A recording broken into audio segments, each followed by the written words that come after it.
इस वीडियो में पैसा हम लोग पढ़ने वाले क्लास 10 केमिस्ट्री चैप्टर 1 का दीर्घ उत्तरीय प्रश्न। इससे पिछले क्लास में पैसा हम लोग लघु उत्तरीय अति लघु उत्तरीय के संपूर्ण आपको बता दिया। अगर नहीं देखेंगे तो डिस्क्रिप्शन में लिंक दे देंगे, वहां से जरूर देख लीजिएगा। देखिए फर्स्ट क्वेश्चन पैसा कि रासायनिक समीकरण क्या है, निम्नलिखित समीकरण से कौन सी सूचनाएं प्राप्त होती है। तो हम आपको बहुत ही अच्छा से बताए थे कि रासायनिक समीकरण किसे कहा जाता है, ये कितने प्रकार के होते हैं। तो देखिए पैसा तो यहाँ से सिंपल भाषा में आप लिख लीजिएगा कि जिस रासायनिक अभिक्रिया को सूत्र और संकेतों के द्वारा निरूपण करने की प्रक्रिया को रासायनिक समीकरण कहते हैं। संकेत क्या होता है, जैसे सोडियम के संकेत आपको पता होगा कि सर जी Na, तो वही प्रश्न जिस रासायनिक अभिक्रिया को सूत्र जैसे जल के सूत्र H2O और संकेत जैसे सोडियम का संकेत Na के द्वारा निरूपण करने की प्रक्रिया को रासायनिक समीकरण कहते हैं। आपको बताया था कि यह समीकरण दो प्रकार के होता है, एक संतुलित एक असंतुलित, लेकिन आपको ये नहीं लिखना है बस। अब उसके बाद देखें प्रश्न, तो यहाँ पे दिया गया ना कि ये कौन सी सूचनाएं प्राप्त होती है। तो देखिए सल्फर डाइऑक्साइड है, दो लगा रहेगा ना तो डाई, और तीन है तो ट्राई।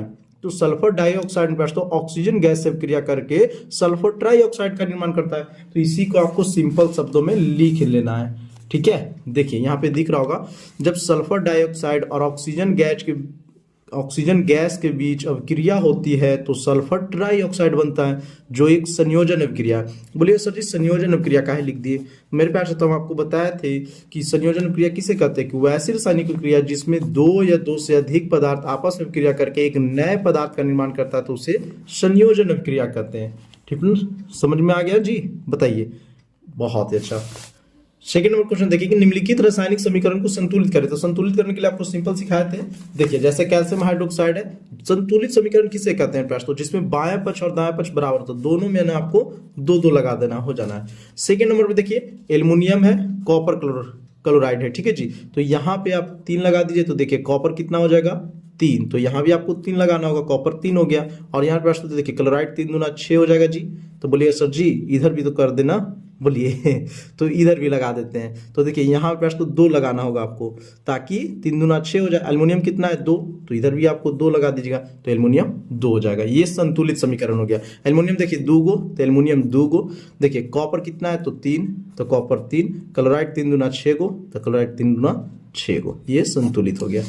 आगे देखते हैं भाई साहब क्वेश्चन नंबर 3। क्वेश्चन नंबर 3 है जी, ध्यान दीजिएगा, विस्थापन एवं उभय विस्थापन अभिक्रिया में अंतर बताना है। विस्थापन अभिक्रिया यानी एकल विस्थापन और उभय विस्थापन जिसमें प्रश्न तो आयनों का आदान प्रदान होता है। तो चलिए दोनों का हम आपको परिभाषा फटाफट बता देते हैं। देखिए भाई साहब यहाँ से आपको दिख रहा होगा एकल विस्थापन अभिक्रिया। तो विस्थापन अभिक्रिया को ही प्रश्न तो पूरा नाम है एकल विस्थापन अभिक्रिया। कैसे लिखिएगा, तो वैसी रासायनिक अभिक्रिया जिसमें कोई तत्व, देखिए कोई तत्व किसी यौगिक के जलीय विलयन में उपस्थित तत्व को विस्थापित कर उसका स्थान ग्रहण कर लेता है, इसे एकल विस्थापन अभिक्रिया कहते हैं। या आप सिंपल लिख सकते हैं विस्थापन अभिक्रिया कहते हैं। अब इसको समझिएगा प्रश्न, तो आप लोग देखे होंगे कई बार ना, आप लोग जहाँ पढ़ते हैं जैसे स्कूल में ही आप एक बेंच पे रख देते हैं अपना कॉपी, कोई बच्चा आता है कहता भाई यहाँ से हटो, यहाँ हम बैठेंगे, ठीक है, क्योंकि ये मेरा सीट है। तो अगर आपसे ताकतवर होगा तो आपको उठा के साइड करके वो बैठ जाएगा, और आपसे कमजोर होगा तो आप भाई साहब कहिएगा ओ भाई कैसे हो जाए मुकाबला तो हो जाए। वही देखिए तो यहाँ पे आपको लिख दिए हैं। देखिए Ap क्या है, फिरस है, और ये पास तो कॉपर सल्फेट के विलयन से क्रिया करके कॉपर के उठा के बिक देता है साइड में, समझ रहे हैं। तो ये विस्थापन क्रिया सिंपल समझ पास तो कि जब कोई दूगो अपने साथ दोस्ती रखता है और तीसरा के इंटरफेयर होता है, तो जो पहलिका के साइड कर देता है, ठीक है जी। और यहाँ पे आप पूरा पढ़ सकते हैं, इसका कई गो हम दे दिए हैं, ऐसा नहीं कि एक गो। देखिए यहाँ जिंक और कॉपर सल्फेट है, तो क्या करते हैं तो जिंक है जो कॉपर से अधिक क्रियाशील है, तो कॉपर को हटा के साइड कर देगा और अपने दोस्ती कर लेगा जी। चलिए अब आपको बता देते हैं प्यार साथियों उभय विस्थापन अभिक्रिया। देखिए उभय विस्थापन बहुत सिंपल है, ये सारा हमारा नोट्स है। तो नोट्स लेने के लिए प्यार साथियों हमारे दिए गए व्हाट्सएप नंबर पे फटाफट कनेक्ट कर सकते हैं, ठीक ना। देखिए अदम मेरे प्यार से तो आपको एक एक क्वेश्चन जो बिहार बोर्ड के द्वारा एग्जाम में फाइनल एग्जाम में छपेगा ना, सारा गेसिंग क्वेश्चन हम देते हैं। 6203 पे देखिए वैसी रासायनिक अभिक्रिया जिसमें दो यौगिक अपने आयनों का आदान प्रदान करके एक नए यौगिक का निर्माण करते हैं, वह विस्थापन अभिक्रिया कहलाता है। आप लोग देखे होंगे शादी ब्याह में लड़का पक्ष और लड़की पक्ष दोनों मिठाई लाते हैं, मिठाई के डब्बा लाते हैं ना तो लड़का वाला किसे दे दिया जाता है, लड़की को, और लड़की वाला किसके पास जाता है, लड़का के पास। तो वही क्या हो गया, आयनों का आदान प्रदान हो गया और दोनों के पास एक नए यौगिक का निर्माण हो गया, समझ गए। याद हो रहेगा ना कि उभय विस्थापन किसे कहेंगे, नाम है उभय विस्थापन, यानी लड़का वाला पक्ष लड़की को मिठाई देगा, लड़की वाला पक्ष लड़का को देगा। कैसे लिखेंगे, वो ऐसी रासायनिक क्रिया जिसमें दो यौगिक अपने आयनों के आदान प्रदान करके एक नए यौगिक का निर्माण करते हैं, उभय विस्थापन क्रिया कहता है। इसका बोलिएगा सर जी उदाहरण भी दे दीजिए। उदाहरण भी देखिए यहाँ पे दिया गया है, बहुत सारा उदाहरण है। तो आप मेरे प्यारे साथियों अगर चाहते हैं कि क्लास 10th में सर जी फाइनल एग्जाम में 90 पार करें साइंस में, तो हमसे हमारे चैनल को जरूर सब्सक्राइब कीजिए और जुड़ के पढ़िए, सारा गेसिंग क्वेश्चन हम आपको दे देंगे जी, ठीक ना। चलिए भाई साहब, तो क्वेश्चन नंबर 3 हो गया हम लोग का कंप्लीट। 4 नंबर देखिए, हाइड्रोजन एवं ऑक्सीजन के लाभ हानि के संदर्भ में ऑक्सीकरण एवं अवकरण अभिक्रिया को समझाए। तो बहुत अच्छा से पिछले क्लास में आपको बताया थे ऑक्सीकरण क्या है। तो देखिए जो ऑक्सीजन के साथ जुड़ता है और हाइड्रोजन को त्याग करेगा उसे ऑक्सीकरण कहेंगे, और अवकरण तो इसका उल्टा होता है। ये क्या करता है ना कि ऑक्सीजन को ही बेलगा देता है, और यानी ऑक्सीजन को त्याग करता है और हाइड्रोजन के साथ जुड़ता है। तो अब चलिए इसको हम बहुत अच्छा से लिख दिए है, ऐसे तो हम पिछले क्लास में भी आपको बता दिए थे जब अतिलघु उत्तरीय और लघु उत्तरीय पर पढ़ाए थे। तो देखिए वैसी रासायनिक अभिक्रिया जिसमें कोई यौगिक ऑक्सीजन से संयोग, संयोग का मतलब जुड़ना, जुड़ेगा तो लाभ ही होगा न जी, और हाइड्रोजन का त्याग, त्याग मतलब देना, तो देगा भाई साहब तो हानि ही होगा, करता है तो ऑक्सीकरण अभिक्रिया कहलाता है। और ये देखें पास तो यहाँ पे कार्बन है और ऑक्सीजन है, क्या हो गया, कार्बन और ऑक्सीजन के साथ जुड़ रहा है, तो ये क्या हो गया, कार्बन डाइऑक्साइड का निर्माण कर रहा है। यहाँ देखिए हाइड्रोजन को पास तो विस्थापित कर दिया है, तो यहाँ पे हाइड्रोजन त्याग हो रहा है। और आपको हम कंप्लीट दिमाग में डाल लीजिए कि ऑक्सीकरण और अवकरण अभिक्रिया हमेशा साथ साथ होती है। नोट बना के लिख लीजिए भाई साहब, ऐसे मेरा नोट लीजिएगा तो इसमें लिखा हुआ है कि ऑक्सीकरण और अवकरण अभिक्रिया हमेशा साथ साथ ही होती है, और इसी को रेडॉक्स अभिक्रिया कहते हैं। और बोलिए सर जी अब अवकरण वाला, तो कुछ तो आप भी कीजिए क्या कीजिएगा, सेम टू सेम आपको लिखना, खाली ऐसे लिखना, वैसी रासायनिक अभिक्रिया जिसमें कोई यौगिक ऑक्सीजन से संयोग नहीं, ये वाला लिख देना, ऑक्सीजन से त्याग करता है, ठीक ना, और मेरे पास तो हाइड्रोजन से संयोग करना, यानी जो आपको यहाँ दिख रहा होगा वो आपको यहाँ लिख लेना है, और जो आपको यहाँ दिख रहा है वो यहाँ लिख लेना है। अपोजिट है, ऑक्सीकरण के उल्टा है। उल्टा का मतलब समझते हैं ना, आप बोलेंगे हाँ तो अगला बोलेगा ना तो वही ये ऑक्सीजन के साथ जुड़ता है तो ये ऑक्सीजन के साथ नहीं जुड़ेगा, ये हाइड्रोजन को त्याग करता है तो ये हाइड्रोजन को त्याग नहीं करेगा। तो इतना तो आप भी लिख ही सकते हैं, ठीक है लाडले। चलिए आगे देखते हैं तो क्वेश्चन नंबर 5, निम्नलिखित किस प्रकार की अभिक्रियाएं आपको बताना, जैसे शरीर में भोजन का पचना, एफईएम फर्स्ट, तो अभी हम बताए थे आपको कि एक देखिए कौन सा अभिक्रिया दिख रहा है आपको, चलिए बता देते फटाफट। देखिए तो 5 नंबर तो शरीर में भोजन का पचन, अपघटन अभिक्रिया या वियोजन अभिक्रिया। वियोजन अभिक्रिया या अपघटन अभिक्रिया किसे कहते हैं सर जी, तो हमको पढ़ाया था कि वैसी रासायनिक क्रिया जिसमें किसी यौगिक के, वैसी रासायनिक क्रिया जिसमें कोई पदार्थ में तो गर्म करने पर दो या दो से अधिक पदार्थ में टूट जाता है। जैसे करते थे कैल्शियम कार्बोनेट को गर्म करते थे तो calcium oxide plus carbon dioxide में टूट जाता था, तो वैसे ही नहीं तो हम लोग भोजन रूप में देखते हैं, बड़ा बड़ा रोटी चिवा जाते हैं और अंदर जाके छोटा छोटा रूप में टूट जाता है तो इसी को इसे अपघटन या वियोजन अभिक्रिया कहते हैं। क्लियर।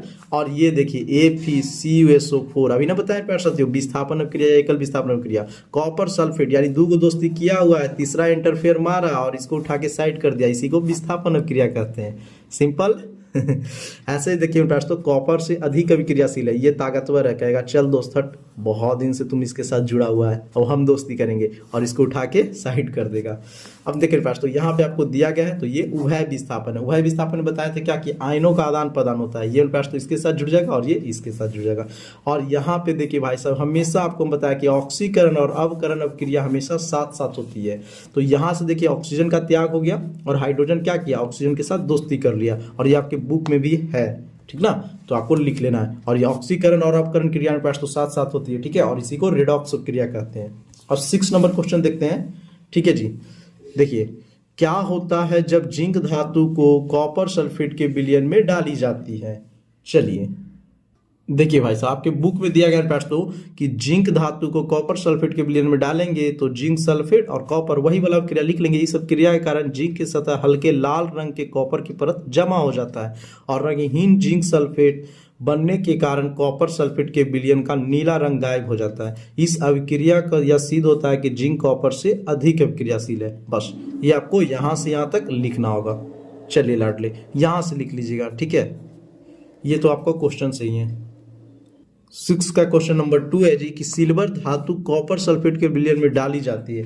तो ये मेरे पास तो अपक्रिया नहीं करेगा। बोलिएगा काहे सर जी? तो सिल्वर का मतलब होता है चांदी। अब बताइए चांदी सबसे ज्यादा अभिक्रियाशील है या कॉपर? ये जाएगा बेचारा कि चल दोस्त हट यहाँ से, हम दोस्ती करेंगे, ये खुद इसको दो बजेड़ा मारेगा, चल साइड हो। जैसे आप समझते हैं ना, यहाँ पे आप बेंच है, अब बेंच पे यहाँ पे 3 बच्चे बैठे हैं, ठीक है, ये आप 3 बच्चा है। और मेरे पास तो अगला बच्चा आता है, कहेगा इसको कि चल भाई तू यहाँ से हट जा। तो ये कब हटेगा? जब इससे मेरे पास तो कमजोर रहेगा और ये खुद ताकतवर है तो इसको खुद मारेगा, तो इस डर से जाएगा ही नहीं, यानी अभिक्रिया होगा ही नहीं। बोले सर जी कैसे है? तो हम आपको दिखाते हैं अगले क्लास में, पास तो हम आपको पढ़ाएंगे। यहाँ से देखिए सक्रियता श्रेणी, ठीक है, आपको दिख रहा होगा सक्रियता श्रेणी। सबसे ज्यादा प्रसार होता है पोटेशियम का, और इसका एक ट्रिक भी होता है, पोकेसो में 50 कॉपर देखिए यहाँ पे है, और एजी कहाँ पे? चांदी यहाँ। तो जो जहाँ पे ऊपर रहेगा ना उसका पास तो अधिक सक्रियता, नीचे आने पर घटता है। देखिए कम सक्रिय, सबसे ज्यादा कम सक्रिय सोना का होता है, क्योंकि सोना के पास तो क्रिया ही नहीं करता है किसी से, नहीं तो रंग इसका परिवर्तन हो जाता है। तो ये आप भी जानते हैं सर जी, चांदी भी नहीं अभिक्रिया करता है। तो चांदी से अधिक कौन हो गया? कॉपर। तो इसीलिए मेरे पास तो अभिक्रिया नहीं करेगा। और ये पिछले क्लास में आपको हम पढ़ाएंगे बहुत अच्छे से। तो आप मेरे पास तो आप ऐप डाउनलोड कर सकते हैं हमारा UTM स्टडी, और वहाँ से आप पूरे क्लास ज्वाइन कर सकते हैं। एकदम अच्छे से पढ़िए, एकदम मजा आएगा आपको पढ़ने में। जब सिल्वर यानी Ag धातु के कॉपर सल्फेट के विलयन में डाला जाता है तो कोई अभिक्रिया नहीं होगा, क्योंकि चांदी कॉपर से कम अभिक्रियाशील धातु है जो कॉपर को विस्थापित नहीं कर सकता है, अतः यह अभिक्रिया नहीं होगा। तो ये आपको लिख लेना है, ठीक ना भाई साहब? चलिए, और लास्ट इसका है पोटेशियम आयोडाइड के विलयन लेड एसिटेट के विलयन में डाला जाता है। मेरे प्यार तो अभी तक आप चैनल को सब्सक्राइब नहीं किए तो अपना चैनल को सब्सक्राइब कर लीजिए, क्योंकि ये है आपका अपना चैनल UTM स्टडी। यहाँ पे क्लास 10th के 100% आपको तैयारी कराई जाती है। और गेस क्वेश्चन प्यार साथियों इस बार अगर सबसे ज्यादा आया है ना, तो एक संस्था मात्र UTM स्टडी सबसे ज्यादा अगर क्वेश्चन लड़े हैं तो यहीं से। तो आप भी चाहते हैं कि सर जी हम भी उम्दा तैयारी करें और साइंस में हम भी 90 पार करें, मैथ में भी पार करें, क्योंकि आपका सर का खुद साइंस में 90 पार है। तो चैनल को जरूर सब्सक्राइब करके पास तो जुड़ जाइए। और यहाँ से आपको लिख लेना है, देखिए पोटेशियम आयोडाइड, इसी का अपक्रिया किसमें? आयोडीन बनाने में उपयोग किया जाता है, ठीक है। तो ये अपक्रिया आपको नोट कर लेना है। तो मिलते हैं हम लोग पास तो नेक्स्ट क्लास में, तब तक के लिए जय हिंद जय भारत।